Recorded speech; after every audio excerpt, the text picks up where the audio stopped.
The wind at the bottom of the world never really stopped.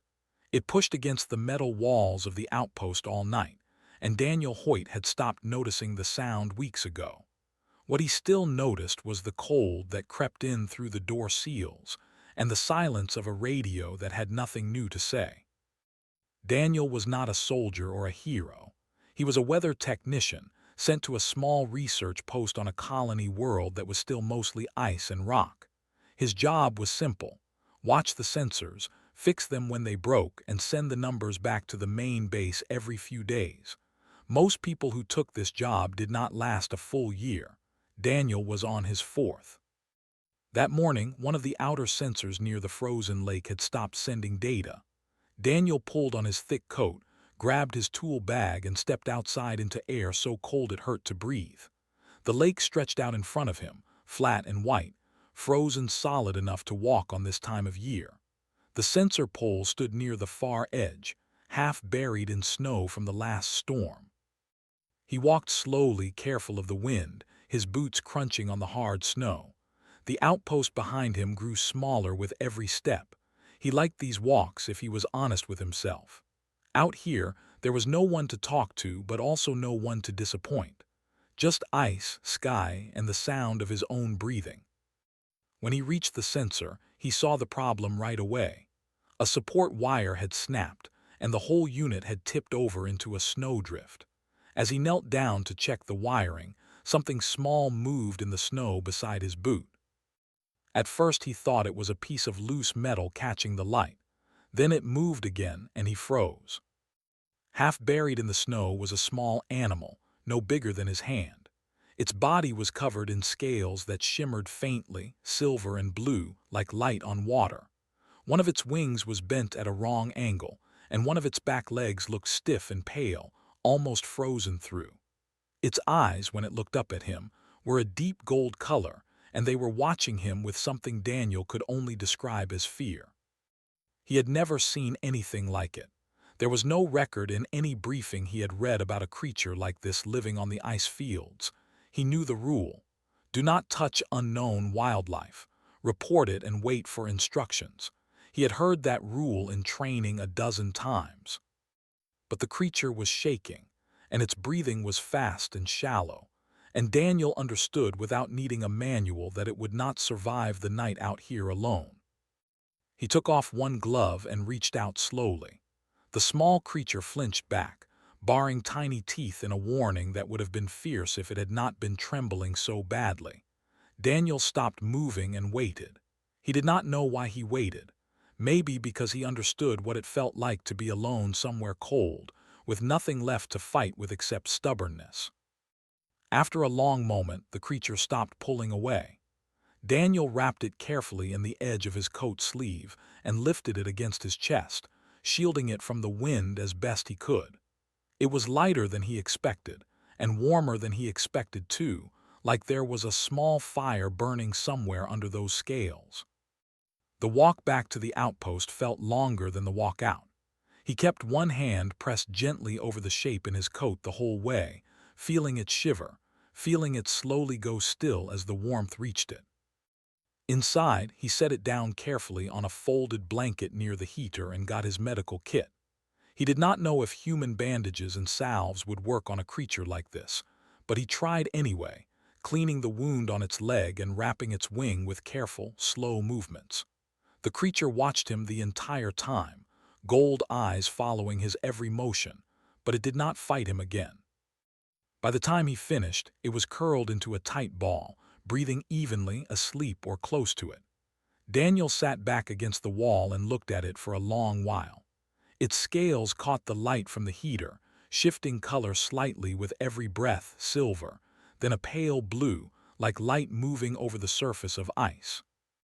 He thought about calling it in to Colonel Ray's right away, like the rules said he should. He thought about it for a long moment, and then he looked at the small, exhausted shape sleeping on the blanket, and he decided the call could wait until morning.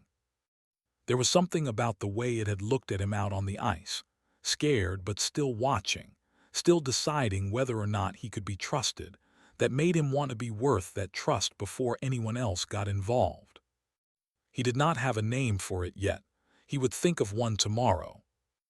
Outside, the wind kept blowing over the frozen lake, the same as it always did, carrying the cold across empty miles of ice and snow. But inside the small, humming outpost, for the first time in a long while, Daniel did not feel quite so alone. 3 days later, the small creature was still alive, and Daniel had still not made the call. He told himself he was waiting until it was stronger, so it would have a better chance if the science team wanted to take it away for study. That was the excuse he gave himself anyway. The truth was closer to the fact that he liked having something else breathing in the room with him, even if it did not speak, even if he had no idea what it was. He had started calling it Syl, because of the way its scales shimmered like fine silt caught in moving water. It seemed to like the sound, or at least it stopped hissing at him when he used it. Syl healed fast, faster than any animal Daniel had ever seen. The wing that had been bent wrong now folded and unfolded smoothly. The stiff leg no longer dragged when it walked. By the 4th day, it was climbing along the shelves in his small room, gold eyes following every object with sharp, curious attention. That was when Daniel started to understand this was not just an animal. He watched it work out how to open a supply drawer by pushing its small claws into the gap and pulling with its whole body weight. He watched it stop and stare at a photograph on his wall, tilting its head at the image of Daniel's family, as if trying to understand what the shapes meant. Once, when he dropped a tool on the floor and swore under his breath, Syl made a small sound in its throat that was almost, unmistakably, laughter. Dr. Anya Kessler noticed something was different long before Daniel admitted it out loud. Anya was the outpost xenobiologist, a serious woman who spent most of her time studying soil samples and ice cores, and she had a habit of noticing things other people missed. She found Daniel in the equipment room one afternoon, feeding small pieces of dried meat to a creature that should not have existed according to any record she had access to. She did not shout. She did not immediately call Colonel Reyes.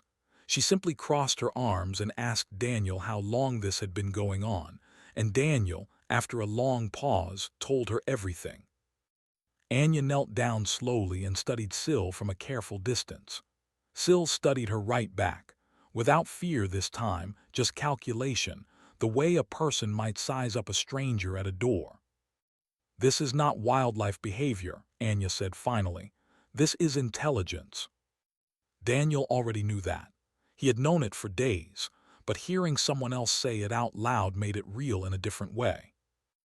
Anya explained that she would need to report the creature to Colonel Reyes, and that outpost protocol required unknown life forms with signs of intelligence to be reported immediately for safety and diplomatic reasons. Daniel argued that Syl was not dangerous, that it had done nothing but heal and explore and watch. Anya did not disagree, but she reminded him gently that the rule was not really about Syl being dangerous. It was about what might happen if there were more creatures like Syl out there, and they discovered a human had been hiding one of their own without telling anyone. That last point landed hard, because unknown to both of them, that exact thing was already happening. Far beyond the frozen lake, deep in the high ridges where the wind cut sharper and the snow never fully melted, a search had begun. Syl's absence had been noticed almost immediately by its clan, a group of dragons who had lived hidden in those mountains for longer than any human colony had existed on this world. They did not panic easily, and they did not act rashly, but the disappearance of their youngest member during a storm was cause for real concern. Elder Krath, the oldest and most respected voice among them, called the clan together at the peak of the ridge. Krath's scales had gone pale gray with age, and its wings carried old scars from a life longer than most could imagine. When it spoke, the younger dragons listened. "We do not go near the human outpost," Krath said, voice low and firm. "Not for this, not for anything." Some of the younger dragons argued. Syl was small, still learning, still reckless in the way the young often were. Storms on this world could kill even a full-grown dragon if luck ran out. But Krath held firm, repeating the old law that had guided the clan for generations. Humans could not be trusted, not after what had happened to their kind on another world, long before any of them had been born. Trust given carelessly had cost their ancestors everything once already. So the search continued, but only in the wild places, along the ridges and the deep snow valleys, far from the metal walls where Syl actually slept, warm and safe, curled beside a human who had no idea how close he already was to changing everything. Back at the outpost, Anya agreed to hold off on the report for one more day, giving Daniel time to prepare, and giving Syl one more quiet night before the wider world found out it existed. Daniel sat beside the small dragon that evening, watching it sleep, and felt, for the first time since finding it on the ice, genuinely afraid of what might happen next. Colonel Reyes did not react the way Daniel expected. He had imagined shouting, punishment, maybe even an order to remove Syl from the outpost entirely. Instead, Reyes stood in the doorway of the equipment room for a long time, arms crossed, watching the small dragon sit calmly on Daniel's shoulder, and said nothing at all for almost a full minute. Reyes was not a cruel man, but he was a careful one. He had commanded outposts on 3 different worlds before this one, and he had learned that careless decisions about unknown life were the fastest way to end a mission, or a career, or worse. He asked Anya for her full assessment. He asked Daniel exactly how he had found the creature and what had happened since. He listened without interrupting, which Daniel had learned was usually a bad sign. When Reyes finally spoke, his voice was even and slow. "We are not authorized to make contact decisions at this level," he said. "This goes into the official log and it goes to command." Daniel felt his stomach drop. An official log meant scientists, maybe soldiers, maybe a decision made far away by people who had never seen the way Syl tilted its head at a photograph, or the way it made that small laughing sound when something amused it. But Reyes was not finished. "Until command responds," he continued. "The creature stays under observation here with Hoyt since it already trusts him. We do not transport it. We do not experiment on it. We watch, we record, and we wait." It was not everything Daniel wanted, but it was far more than he had expected. He nodded, and for the first time since Anya had found him with Syl, he let himself breathe normally again. The weeks that followed changed the rhythm of the whole outpost. Syl grew more confident by the day. It learned the layout of the base faster than some of the newer staff, gliding along the low ceilings of the main hall on wings that had fully healed, landing on shoulders and shelves with a control that made it clear this was not the first time it had needed to move quietly through tight spaces.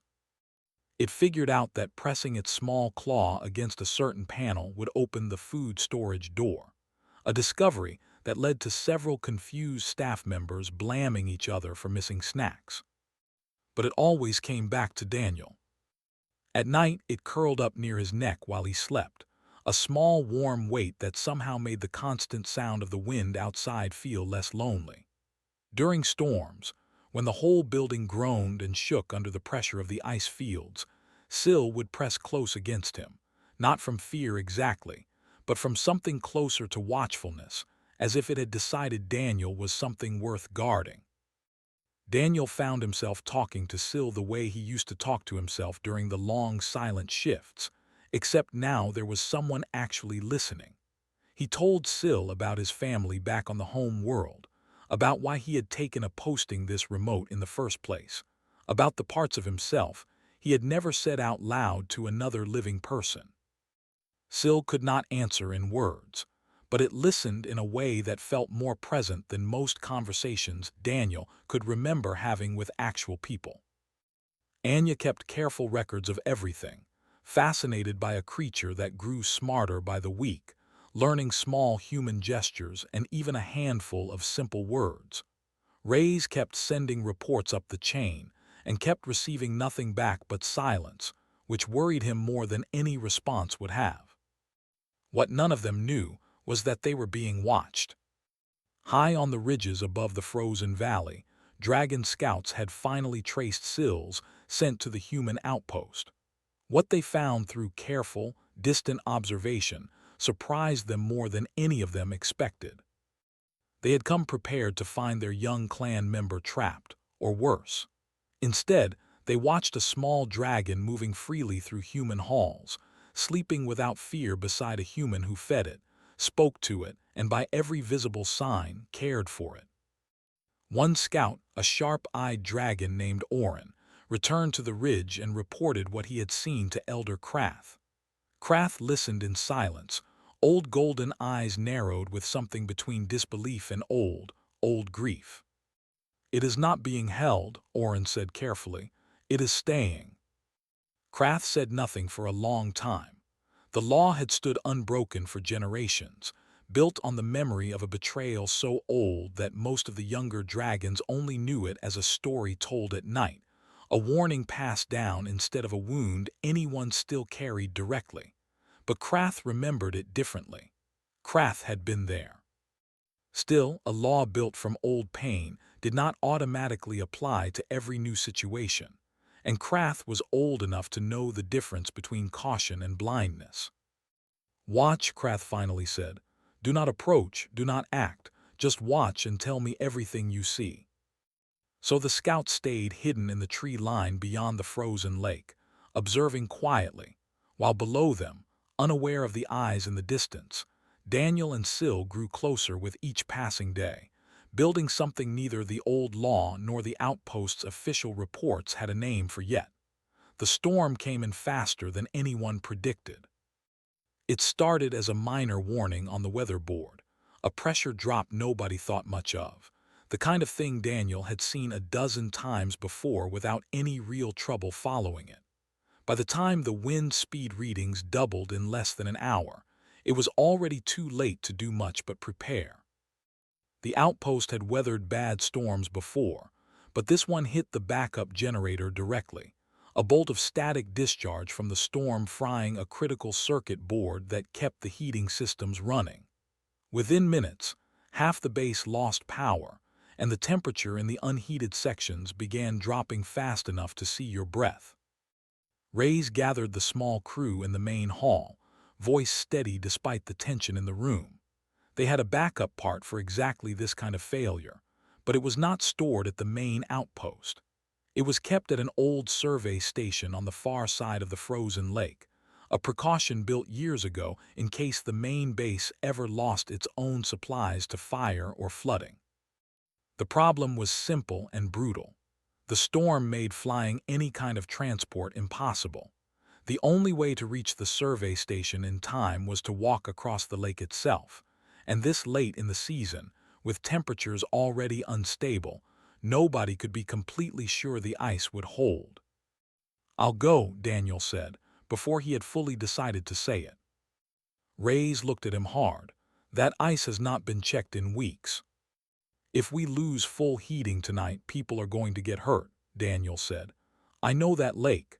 I have crossed a section of it a dozen times checking the sensors. I can find a safe path." It was not entirely true, not for the far side, but Daniel said it with enough certainty that Rays, after a long pause and no better option available, finally agreed. Syl would not stay behind. Daniel tried to leave the small dragon curled up near the one working heater, safe and warm, but Syl pushed against the door the moment Daniel opened it, refusing to be left inside. In the end, Daniel gave in, tucking Syl into the inside pocket of his heaviest coat, close against his chest where the warmth of his own body would keep it safe from the worst of the cold. The walk out onto the lake was worse than anything Daniel had prepared for. The wind came in sideways, thick with snow that stung any exposed skin, and visibility dropped to almost nothing beyond a few careful steps ahead.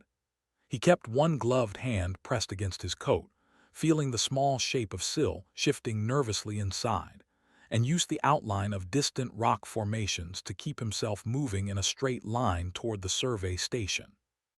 He was more than halfway across when he heard it, a deep, low groan from beneath his boots, followed by a sharp crack that seemed to run out in every direction at once. He barely had time to register the sound before the ice beneath him gave way completely. The cold hit him like a solid wall, driving the air from his lungs in one violent shock.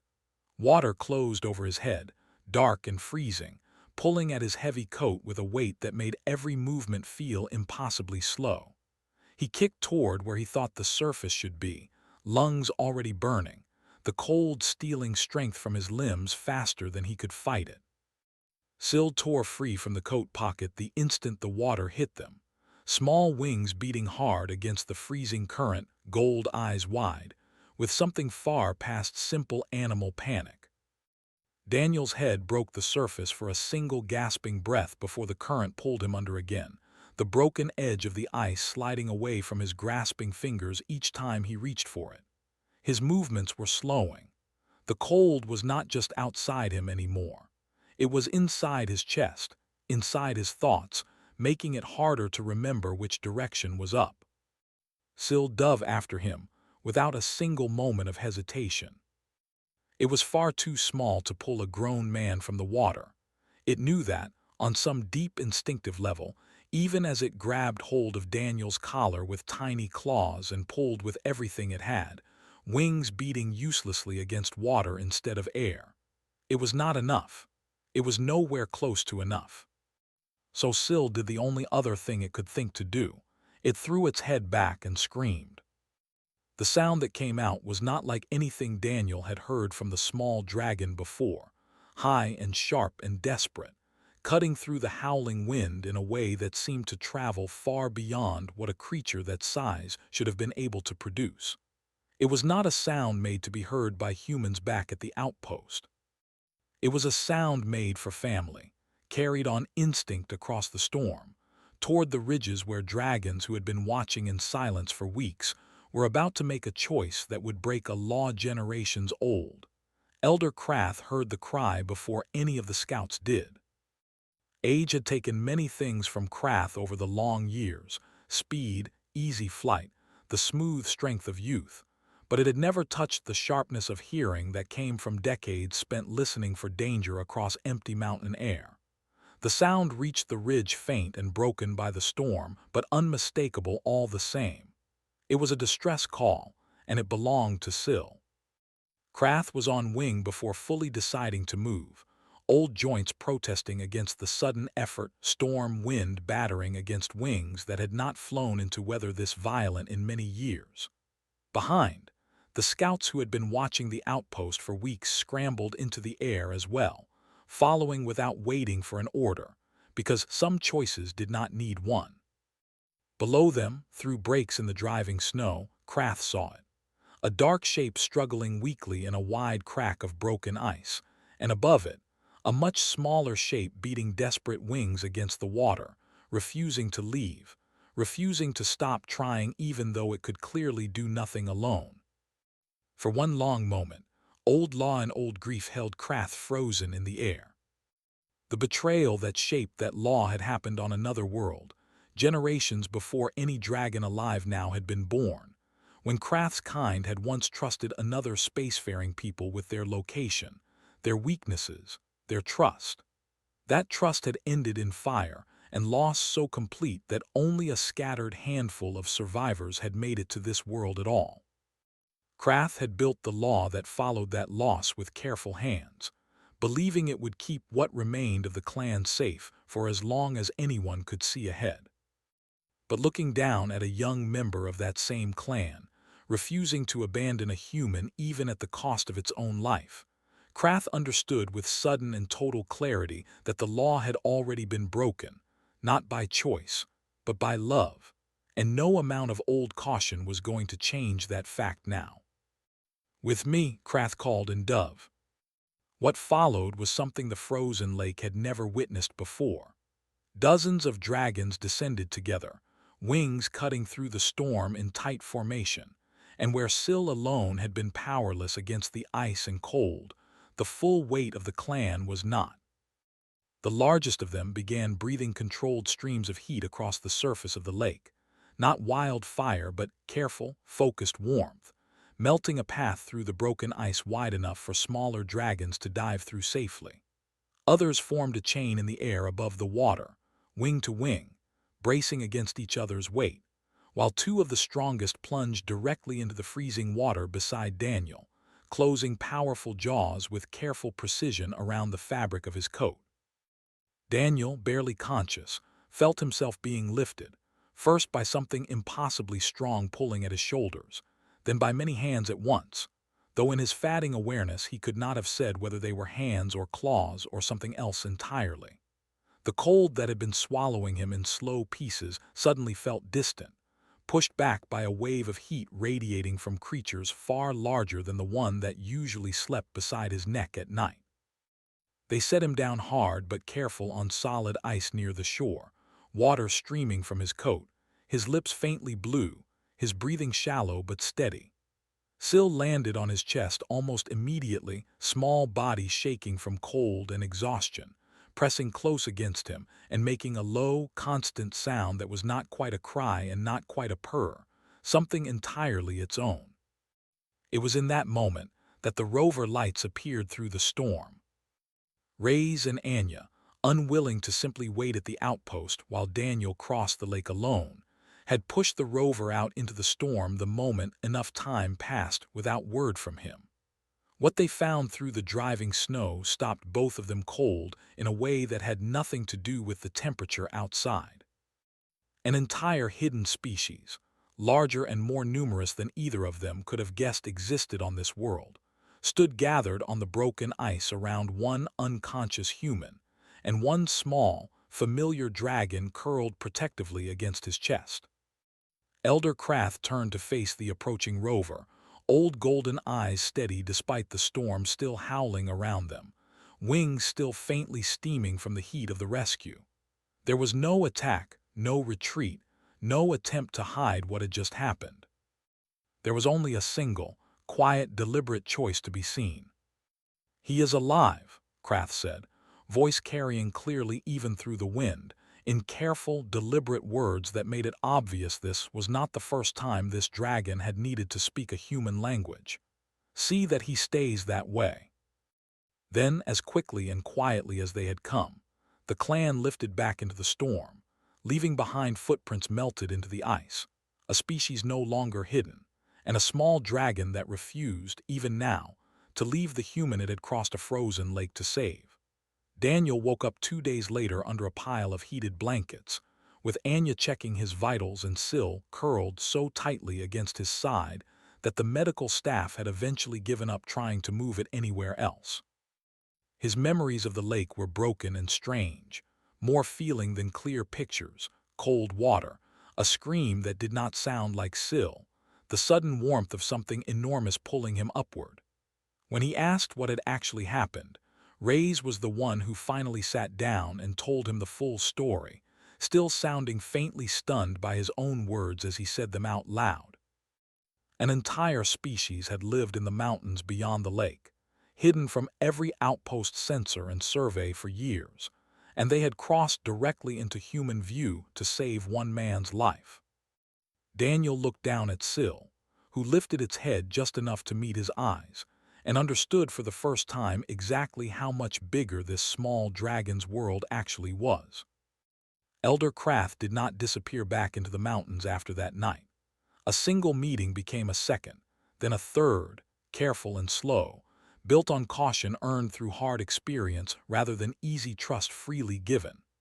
Krath came to the outpost personally for the first real conversation, old golden eyes studying Reyes and Anya with the same careful weight it had once used to study the storm that nearly killed Daniel. It was Krath who finally explained what generations of dragons had carried in silence. Long before this world, their kind had lived among the stars alongside another advanced species, one they had trusted completely, sharing knowledge, technology, even the locations of their most protected settlements. That trust had ended in fire. An act of betrayal so complete that only a small, scattered number of dragons had escaped at all, carrying nothing with them but memory and grief across empty space until they found this frozen, unclaimed world to call home. We built our silence to protect what was left of us, Krith told Ruz plainly. It worked for a long time. And now, Ruz asked. Krith looked toward the window, where outside, Sol could be seen gliding low over the courtyard, chasing snowflakes with the same reckless joy it always showed, utterly unconcerned with the weight of history being discussed inside. Now there is a human who went into freezing water without a second thought for something not his own kind, Krith said, and a young one of ours who did the same in return. Silence protected us. It did not have to make us wrong about everyone. It was not full trust, not yet, and Krith made that clear more than once in the weeks of careful talks that followed. There would be no shared cities, no immediate exchange of technology, no grand alliance built overnight out of one dramatic rescue. But there would be contact, slow and deliberate, built one honest conversation at a time, starting with an agreement that the dragons would no longer need to hide from the outpost, and the outpost would no longer treat the mountains as empty, unclaimed land. Command finally responded to Ra's long-delayed reports with more urgency than anyone expected, sending instructions for careful, respectful diplomatic engagement, along with no shortage of scientists eager to learn everything they could. Anya found herself at the center of the first real research partnership between the two peoples, working alongside dragon healers who understood biology in ways human science had never considered, trading knowledge freely for the first time in longer than either species could properly measure. Through all of it, Daniel went back to fixing sensors near the lake, though never again without Sol riding on his shoulder, gold eyes watching the ice with a new kind of alertness that had not been there before the storm. The frozen lake itself changed too, in small ways nobody could quite explain. The section where the ice had broken healed unusually smooth and strong, as if the heat that saved Daniel's life had left something behind in the water itself. Local staff began calling it the Mendied Crossing, half in memory, half in quiet respect for what had happened there. Sol never grew much larger than the size of a small cat, staying close to Daniel's side through every season that followed, curling against his neck during storms exactly as it always had, though now with an entire clan of family watching over the both of them from the ridges beyond. Years later, when new arrivals to the outpost asked why a fully grown man kept a tiny dragon on his shoulder like some kind of living decoration, the answer they usually got was short and simple, offered without much explanation needed among people who had lived near that lake long enough to already know the story. A tiny dragon crossed a frozen lake for one human, and because of that, two entire worlds finally learned how to trust each other again, one small, stubborn act of loyalty at a time.